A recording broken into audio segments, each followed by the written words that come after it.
Olá pessoal, tudo bem? Meu nome é Lilian Carvalho e eu sou professora do Instituto Federal de Minas Gerais, Campos Arcos. Hoje teremos uma aula sobre matéria e suas propriedades. Espero que vocês gostem. Então vamos começar nossa aula sobre matéria e suas propriedades. Temos como objetivos desta aula que vocês sejam capazes de identificar os conhecimentos químicos presentes em atividades do dia a dia, diferenciar as propriedades químicas e físicas dos materiais, bem como as propriedades físicas gerais e específicas, e relacionar os estados físicos da matéria ao modelo cinético molecular, em relação ao movimento, a distância e a organização das partículas. Então, o que é matéria? Matéria é tudo aquilo que tem massa e ocupa lugar no espaço. Então, é tudo que existe nos estados sólidos, líquidos ou gasosos. Por quê? Porque se aquela substância está presente nesses estados, é que ela tem massa e ocupa um certo volume, um certo lugar no espaço. E o que é a química, gente? A química vai ser a ciência que vai estudar a matéria e suas transformações. Então, a química está presente no ar, nas comidas, nos móveis, nas plantas, nos animais e em nós. Nos móveis. Qual que é a relação, então, entre química e matéria? A relação, então, entre química e a ciência que estuda a matéria. E como que ela vai estudar essa matéria? Pela análise das substâncias e das propriedades da matéria. Lembrando que as substâncias, elas vão ser formadas por átomos e íons. Os estados físicos comuns são estado sólido, onde nós temos um agregado de partículas interagindo fortemente umas com as outras. Aqui, as substâncias, né, esses átomos ou moléculas, eles pequenas vibrações em torno de uma posição fixa. Eles não vão se movimentar, deslizar uns sobre os outros, apenas pequenas vibrações, pequenas oscilações. Após, a gente tem o estado líquido, né? Nesse estado líquido, as espécies, né, que constituem essa substância, elas conseguem deslizar umas sobre as outras, então a movimentação é maior, as espécies estão um pouco mais livres, elas também interagem fortemente umas com as outras, mas não tão fortemente quanto no estado sólido. E por último, a gente tem aqui o estado gasoso, onde as partículas elas vão estar muito distantes umas das outras, então uma distância muito grande, tão grande que a gente pode considerar, assim, né, pensando em termos de ensino médio, Enem, a gente pode considerar que essa interação que existe entre essas partículas é uma interação mínima, tá bom? Então, é uma distância muito grande e pouca interação. Os únicos momentos que a gente tem uma interação maior entre as partículas vai ser quando elas, porventura, se chocam.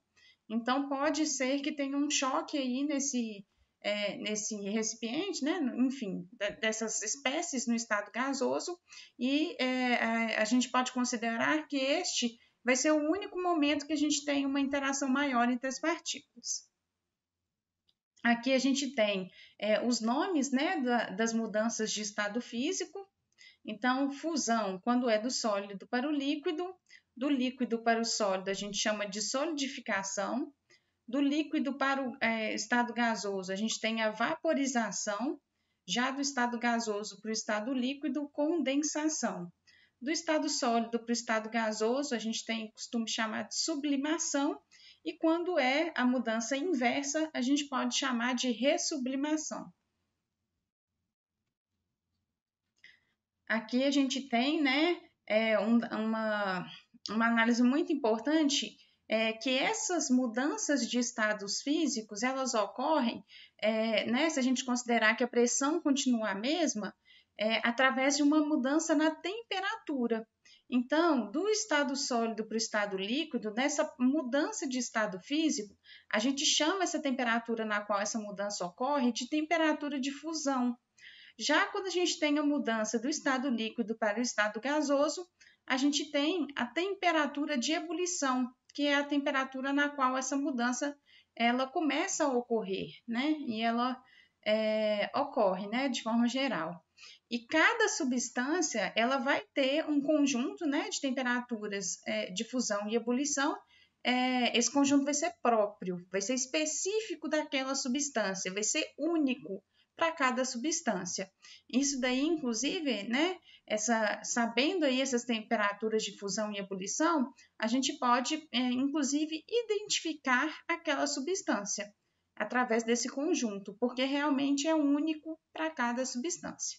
A matéria pode passar por transformações físicas e químicas. Nas transformações físicas, não temos nenhuma mudança nas substâncias e nas espécies que formam a matéria, apenas na organização das moléculas que constituem essas substâncias. Por exemplo, no derretimento, né, na fusão do gelo, a gente vai ter uma nova organização das moléculas de água. Elas vão mudar do estado sólido para o estado líquido. Então, vai ter apenas uma reorganização dessas moléculas. O mesmo ocorre na evaporação da água, onde a gente tem o rompimento daquelas interações entre as moléculas, né, que prendiam umas moléculas às outras, né, que uniam essas moléculas, e elas fazem a passagem para o estado gasoso.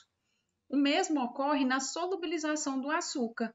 Então, se a gente pega o açúcar puro no estado sólido, a gente vai ter, né, cada moléculazinha de açúcar sendo rodeada por outras moléculas de açúcar.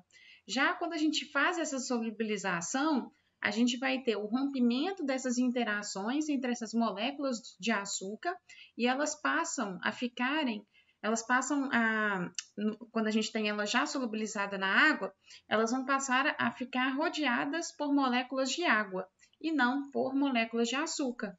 Mas a estrutura dessas moléculas continua a mesma. A gente não tem a mudança na estrutura da substância que compõe o açúcar. Continua sendo açúcar com as mesmas, né? Se a gente pega esse açúcar, faz a evaporação da água e tem a nova formação do açúcar puro no estado sólido, a gente vai manter as mesmas características, as mesmas propriedades do açúcar.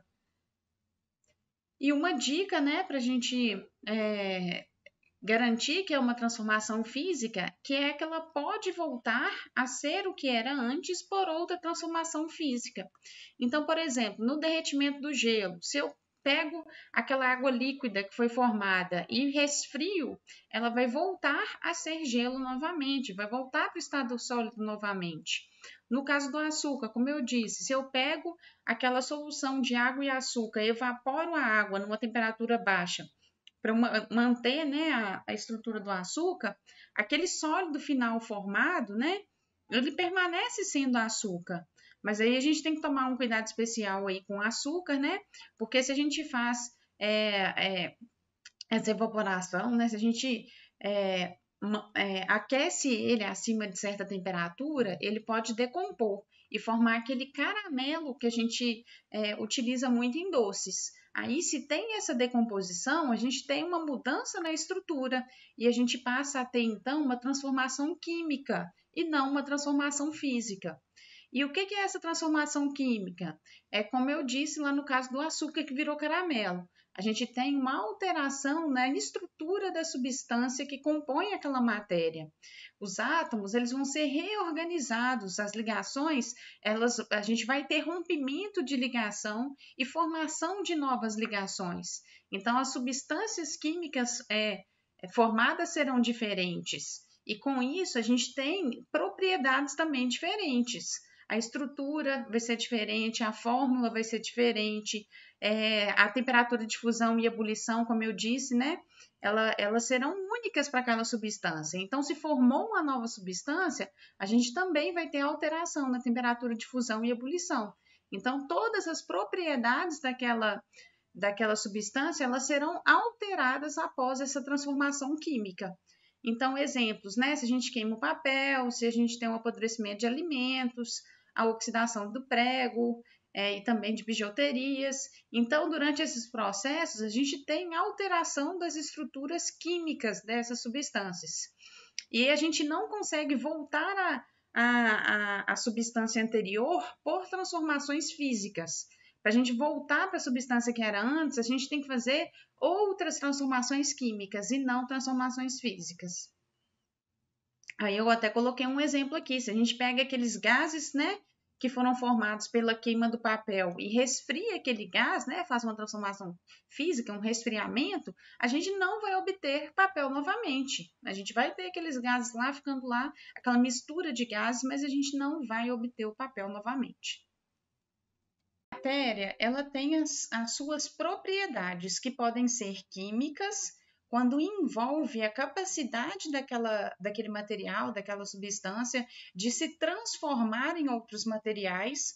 Como exemplo, a gente tem a combustão, a gente tem a oxidação, e a gente tem, por exemplo, uma reação química específica. Então, são mudanças, né? São propriedades que envolvem uma mudança na constituição daquela substância. Então, quando uma substância sofre combustão, ela vai ter uma alteração na conectividade entre os átomos. A gente vai ter uma alteração na substância que compõe aquele material após essa combustão. Da mesma forma para a oxidação aqui do prego, né, que tem aqui na ilustração. Então, antes, a gente tinha lá no prego um ferro metálico, enfim, vamos deixar o ferro assim para facilitar a nossa análise. Após essa oxidação, a gente já tem a formação, essa substância alaranjada aqui, né, essa ferrugem, já vai ser um óxido ou um hidróxido de ferro que vai estar lá presente. Então, a gente teve aqui alteração na composição daquele material. Então, sempre que a gente estiver falando de propriedade química, a gente vai estar falando de alguma mudança química, de alguma alteração na substância. Já quando a gente fala de uma propriedade física, aí ela pode ser observada sem que ocorra nenhuma mudança naquela substância, sem que ocorra nenhuma reação química. Então, como exemplo, a cor da substância, a gente analisa a substância lá, a cor desde que a substância se mantenha a mesma, ela vai se manter na mesma cor. A dureza, o estado físico, que ela está numa certa temperatura. Então, são propriedades físicas. E as propriedades físicas, elas podem ser gerais, né? Por exemplo, a massa, o volume, toda substância, né? Toda matéria tem massa, toda matéria tem volume, independente da substância que está lá. Então, é uma propriedade geral. E por ser geral, por ser uma coisa comum a todos os materiais, a todas as substâncias, elas não irão permitir uma diferenciação dos materiais pela análise de uma propriedade geral. Já quando a gente fala de propriedade específica, ela vai variar de acordo com o material, varia de uma substância para outra. E elas, né, o conjunto de certas propriedades físicas específicas, esse conjunto ele pode nos auxiliar a identificar o material. Como eu disse aí em alguns slides atrás, é o caso das temperaturas de fusão e ebulição. A gente tendo esses dois valores, a gente consegue caracterizar o material.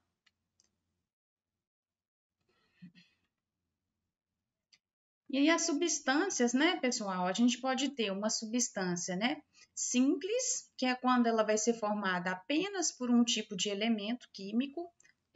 Então, a gente tem aqui o O2, o gás oxigênio, o ferro, o gás nitrogênio e o enxofre. E aí a gente fala, né, que é apenas um elemento químico, mas pode ter mais de um átomo daquele elemento químico. Por exemplo, no gás oxigênio, no O2, a gente tem 2 átomos de oxigênio por molécula. No caso do N2 também, a gente tem 2. No caso do enxofre, a gente vai ter 8 átomos de enxofre para cada uma. Já as substâncias compostas, elas vão ser formadas por mais de um elemento químico. Então, o caso do NaCl, que é o sal de cozinha, monóxido de carbono, então a gente sempre vai ter, numa substância composta, mais de um elemento químico. E, por fim, a gente tem as misturas, né, que vão ser aquele material que vai ser formado por mais de um tipo de substância. Então, eu posso ter uma mistura de substâncias simples, eu posso ter uma mistura de substâncias compostas, ou eu posso ter uma mistura de uma substância simples com uma substância composta, por exemplo. Não importa, para ser uma mistura, basta a gente ter ali mais de uma substância. Um exemplo aqui é o soro fisiológico, né? Que ele é composto de água e sal, de duas substâncias compostas. Falando sobre misturas, é importante a gente saber a definição de fase. A fase ela vai apresentar as mesmas características em todos os seus pontos, ela sendo uniforme, totalmente uniforme quando observada a um microscópio. Então, se a gente pega uma mistura, por exemplo, de uma única fase e faz a observação daquela substância no microscópio, a gente vai ver algo totalmente homogêneo do início ao fim. Quando a gente, né, tem uma mistura heterogênea, a gente vai ter mais de uma fase no material. Muitas vezes a gente consegue diferenciar essas fases ao olho nu. Aqui a gente tem um exemplo da água e óleo. Então, quando a gente põe o óleo lá e faz essa mistura água e óleo, a gente consegue ver bonitinho a separação das fases, estando o óleo aqui nessa fase superior e a água na fase inferior. Então, a gente consegue, né, a olho nu, detectar que existe mais de uma fase naquele material. Mas a gente tem que tomar bastante cuidado, né? Como foi dito lá na apostila, que nem sempre a gente consegue fazer essa diferenciação a olho nu. Então, por definição, a gente tem que fazer observação ao microscópio.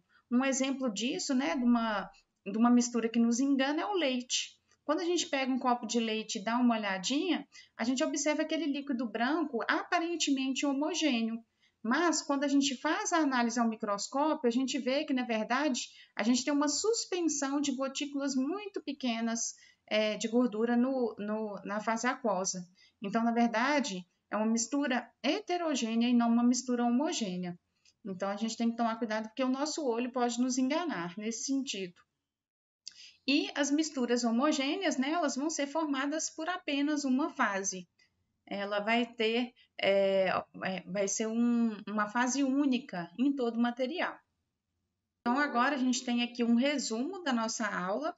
A gente iniciou a aula falando da matéria, que vai ser qualquer coisa que ocupe espaço e possui massa. Essa matéria, né, ela vai estar normalmente presente em um desses três estados, o estado sólido, líquido ou gasoso. Essa matéria, ela pode ser formada, né, de misturas, pode ser uma mistura homogênea, que tem aquela composição uniforme, ou uma mistura heterogênea, que vai ter uma composição não uniforme. Vimos também, né, que as misturas heterogêneas, elas podem ser separadas em misturas homogêneas, e as misturas homogêneas, elas podem ser também separadas em substâncias puras, né? A gente consegue fazer a separação dos materiais. E a substância pura, ela vai ter uma composição fixa, né? Ela não pode mais ser purificada por operações físicas. E essa substância pura, ela pode ser composta por substâncias simples, que vão ser formadas por apenas um elemento químico, ou substâncias compostas, que vão ser formadas por mais de um elemento químico. Essas substâncias compostas, elas podem ser quimicamente separáveis, né? Elas podem ser decompostas em substâncias simples. E tanto as substâncias simples quanto as substâncias compostas, elas são formadas por elementos químicos. E para terminar, nós temos aqui as referências bibliográficas utilizadas para o preparo desta aula. Muito obrigada e eu espero que vocês tenham gostado.